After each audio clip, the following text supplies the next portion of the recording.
Hey guys, what's up and welcome to another T3PO tutorials. Well actually not really a tutorial. This one is actually a playthrough of the game Nexus Wars. And hold on, this is going on slow motion. This game actually takes place at a faster pace. So what this is you pretty much have one SUV, mine's right here. And what you pretty much do is you get resources every minute, I think it is. You don't take my word for that, but you get an set income every minute, so you get minerals, so you can build up buildings like a barracks or a baneling's nest, as my partner did, and you build units automatically, no cost to you, and then they rush out to the center of the battlefield where they do battle. Ooh, this banelings just died for the Zerg horde. Not the horde, but for the Zergling cause, whatever it is. Another good tip is to line up all your, if you can see here, I'm lined up all my Marines to come out at similar times, and that actually strengthens the attack force, so you can actually create a wave over a time period. So yeah, it's usually you and a partner. Like, you'll take the top side, they'll take the bottom side, and then the other two people in your group will assemble on the other side, and then both sides just start cranking out units. And whoa, guys, already going for a Hydra. It's another Hydra, but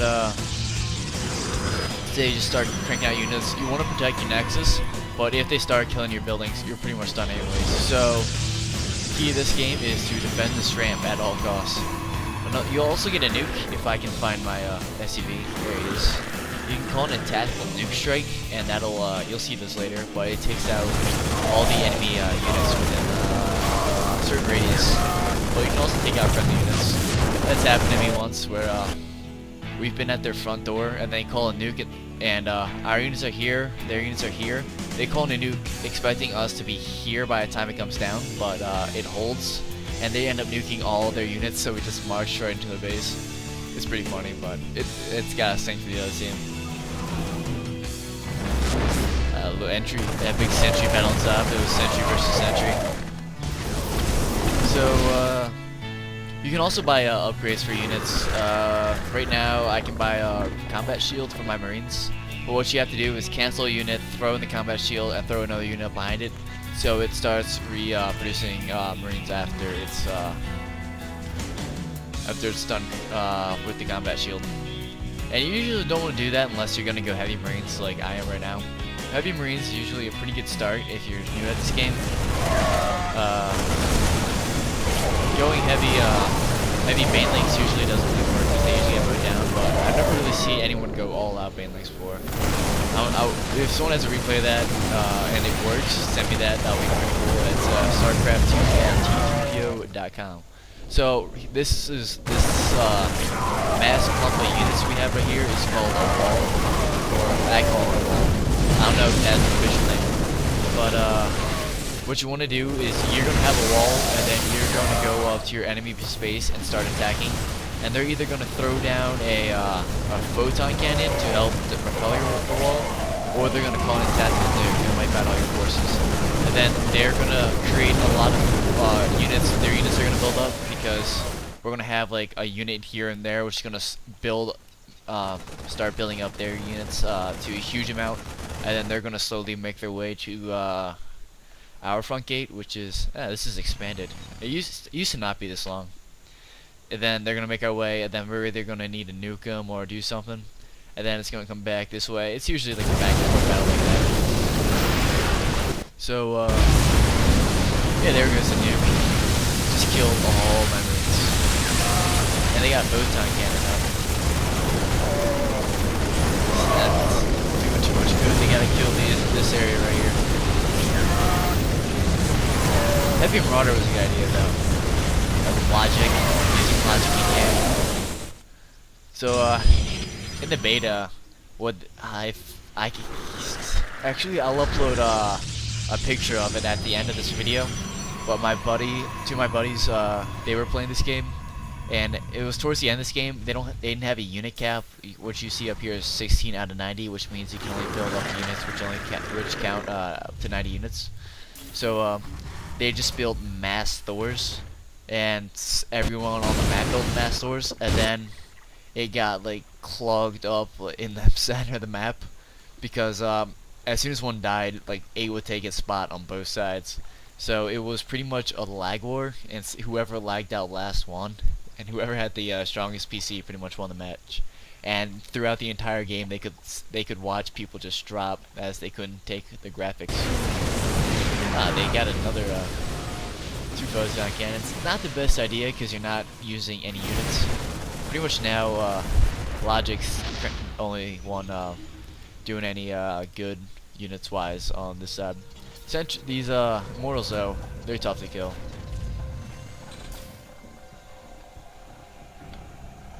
So south side is doing pretty good. North side, not looking too good. As their wall or clump starting to increase the size. Also starting to turn out banshees. Cloaked units, they can do some damage at first, but as soon as there's sentries on the field, like my ally Sluggo already has 3 forges, which forges make sentries, by the way.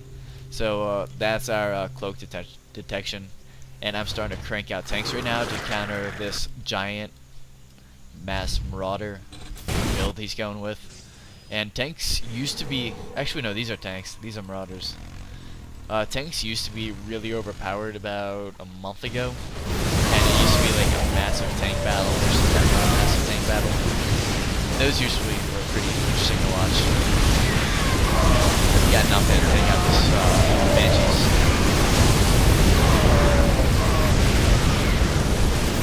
Also, you need to actually do unit progression in this game. Let's see where my CV is. If I were to build a, if I wanted to build a Broodlord, for example, I would have to go through a Zergling, then I think it would go to a Roach, and then it would go to Broodlord. Actually, no, it would go Zergling, then Hydra, then Muta, and then Broodlord. So yeah, it's pretty much a tech tree you gotta build. So people usually stick to the same race. Protoss, I don't think any of them are overpowered at the moment, because people usually have their own preferences, except people rarely go Zerg. This guy look like he has a good thing going though. So yeah, this would be like a really good time to do it, but we don't call up a nuke until later, I don't think.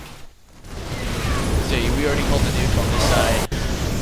Let's see, the charge remains are gone. But yeah, new announcement by Starcraft 2 by Blizzard is there's a new patch or kind of hack you can do where when you have the loading screen up, your computer tries to render that at the maximum frame rate as possible. So you're actually frying your computer while it's AFK.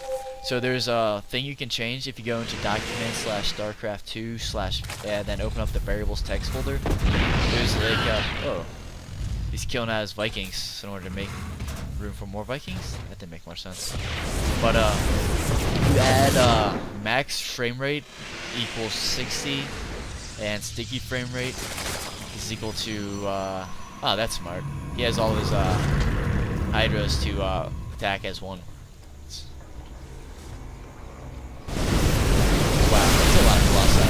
The Colossus or Colossus and Thors.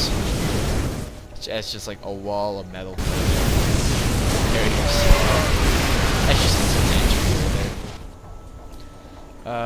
there. So yeah, that's how you don't. That's how you prevent your Starcraft 2 from flying your my teammate won mass. Really great. It's good. My doors aren't rolling though, so I'm doing alright against the mass. Like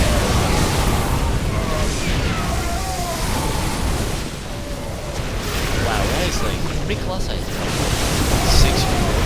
That's gotta be more 6. Nah, it's 6. carriers, two my doors, and then that the other guy has eight doors. Yeah, this is pretty much a deadlock right here. If these guys don't have nukes, they're done. Well, we're done either way. Right? Yeah, if you I highly recommend this map, but this game went on for 26 minutes. Try to free up some time before you do it, before you start it, because it's gonna take a while. It's almost like a 4v4 kinda. Well, it is a 4v4, but what the APM is 34 by logic. Not much heavy APM unless you're under attack. In that case, you're gonna be just there goes a nuke right here. That's good timing. Just roasted my entire villain. Kind of bummed about that. And Cyclops calls GG, which pretty much ends the your teammate calls GG is pretty much game over. But all the resources go to your allies, which means it's easier for them to build more advanced units earlier. So it's not always GG, especially if it's an early game. But late game, you're still cap. Well, actually no, it wasn't cap. I take that back. It's 120 cap now. So it's not really GG, but at this point it is. And this is definitely.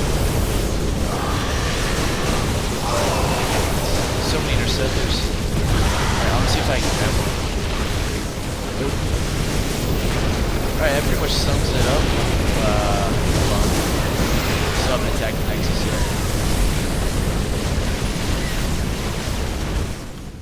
I think I bought a hero unit around here. Oh, here's my battle cruisers coming in. Where is it? Yeah, here it is. I bought a hero unit, Giant Thor.